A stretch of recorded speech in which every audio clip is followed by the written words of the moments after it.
as time went on, my mother said, I got a cholesterol problem. I said, well, Mom, cholesterol is in animal products, and you should not maybe eat those. Why don't you try going vegan? Oh, Neal, I'm not sure about it, And here's the thing. My mother had 5 kids, and I'm the third. And somehow you just can't take nutrition advice from somebody when you knew them as a dribbling toddler. You just can't. And even when I wrote books, I said, Mom, I've got books out. I've been funded by NIH, Mom.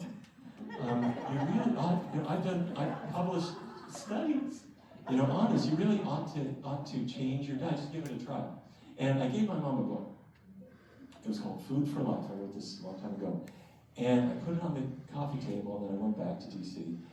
And I came back maybe 4 months later, and do you know how you can tell when a book hasn't been read?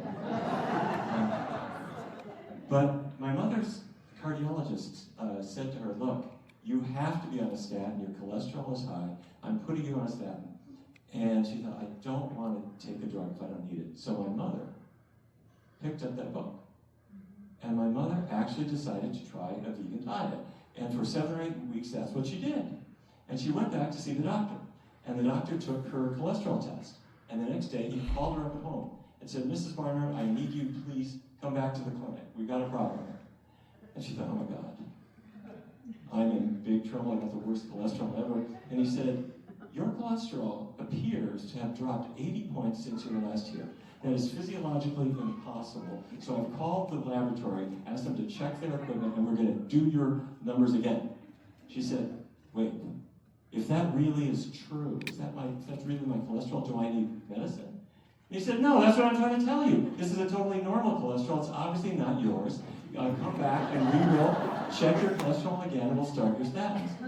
My mother goes home, picks up the phone, calls me up. Neal, why didn't you tell me about this before?